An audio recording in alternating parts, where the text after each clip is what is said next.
바울이 비시디아 안디옥에 도착했을 때에 가장 먼저 한 것은 회당을 찾았습니다. 안식일에 회당을 찾은 것은 단순한 예배를 드림의 목적이 아니라 그곳에서 말씀을 전하려는 그런 계획을 갖고 있었던 것 같습니다.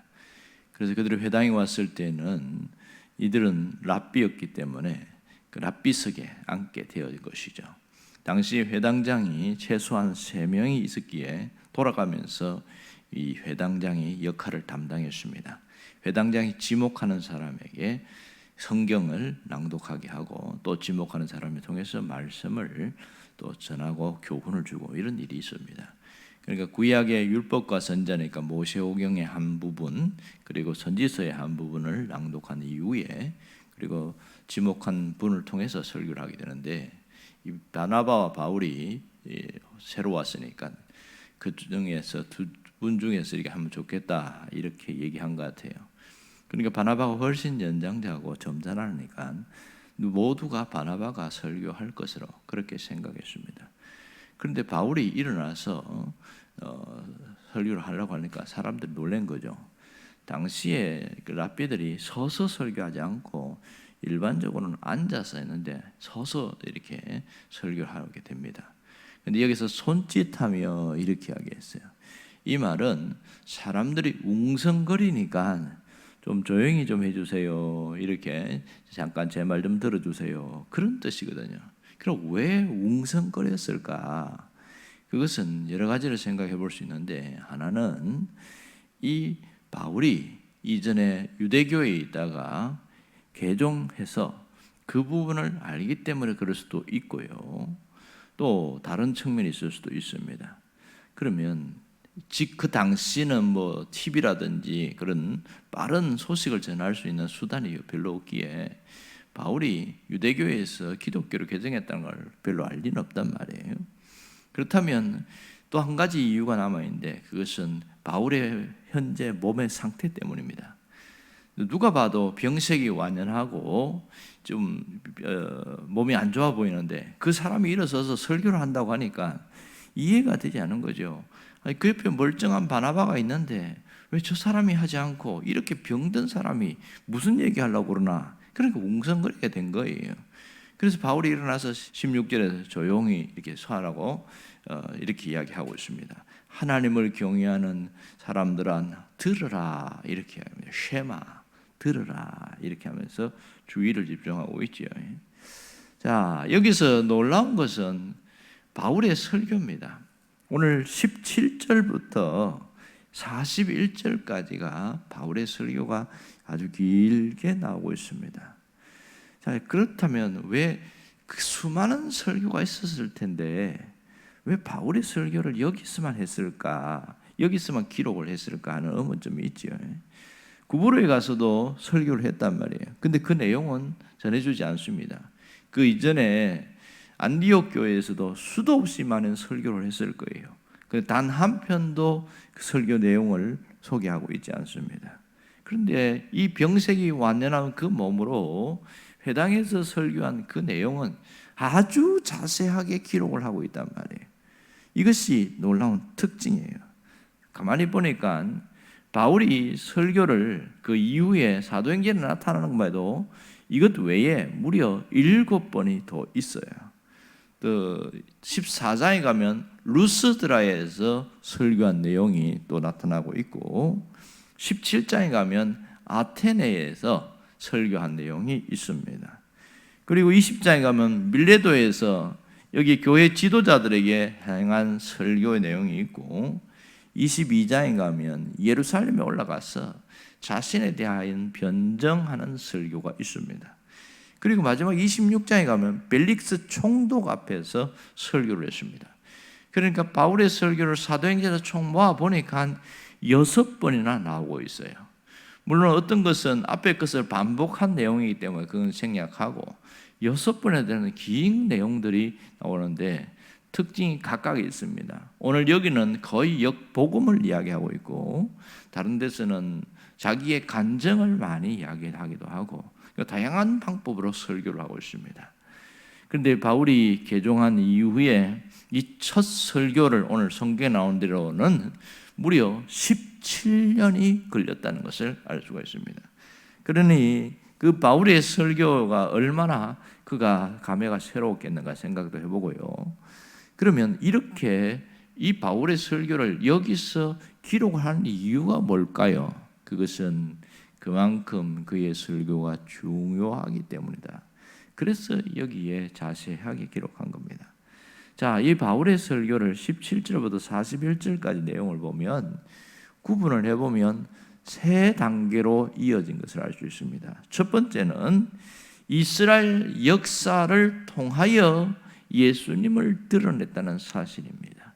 그것이 오늘 17절부터 23절까지의 내용입니다. 그리고 두 번째는 예수님에 대하여 집중적으로 드러내고 있습니다. 그것이 24절부터 37절까지 내용이고요. 세 번째는 더 이상 이 바울이 하나님의 말씀을 여러분이 거역하지 말고 예수를 믿고 죄 사함을 얻으십시오, 이렇게 얘기하고 있어요. 이제 이것이 바로 38절부터 41절까지 이렇게 세 단계로 구분되어집니다. 자, 제일 첫 번째가 뭐예요? 이스라엘의 역사를 통해서 예수님을 증거하고 있습니다. 그러니까 이스라엘 역사의 가장 중요한 것이 아브라함부터 시작해서 족장들과 출애굽 역사를 오늘 여기서 강조를 하고 있지요. 그리고 가나안 땅을 차지한 이야기, 그리고 왕정 시대에서 사울과 이 다윗까지로 이어집니다. 그렇게 해서 사사시대에서 왕정시대까지 역사적 사실을 통해서 예수님이 오셨다는 것을 이야기하고, 두 번째는 예수님의 존재에 대해서 메시아의 오심을 증명하는데 증인들을 통해서 이야기하고 있습니다. 여기 나온 증인은 첫 번째는 세례 요한이었습니다. 그 당시에 모든 사람들은 세례 요한을 선지자를 알고 있었기 때문에 이 세례 요한을 드러냈고, 또 하나는 다윗을 이야기합니다. 다윗의 시편을 이야기를 하면서 예수님이 메시아로 오셨다, 그 얘기했습니다. 하지만 위에 예수님을 죽였다, 그 얘기를 하면서 결정타를 내리고 있죠. 이제는 더 이상 이 말씀을 거역하지 말고 예수님을 믿으라, 그 얘기하는 거죠. 예수님을 믿고 죄 사함을 얻으라. 이것은 적용입니다. 말씀에 대한 적용. 예수를 믿으라. 자, 이 설교를 듣고요, 이 당시에 있는 그 비시디아 안디옥에 있는 사람들이 너무 놀랐어요. 이 말씀이 당시에 있는 회당장이나 다른 랍비들이 전하는 그 설교와 차원이 달랐거든요. 살아있는 말씀으로 가슴을 뛰게 만드는 거예요. 그래서 이 예배가 끝난 이후에 많은 사람들이 다시 한번 우리에게 얘기 좀 해달라, 그런 얘기를 하고 있습니다. 그러니 얼마나 놀랍습니까? 우리가 성경에 보면 갈라디아서 이렇게 나와 있잖아요. 이 갈라디아서가 바로 이 비시디아 안디옥을 중심으로 한 지방 전체에 있는 도시입니다.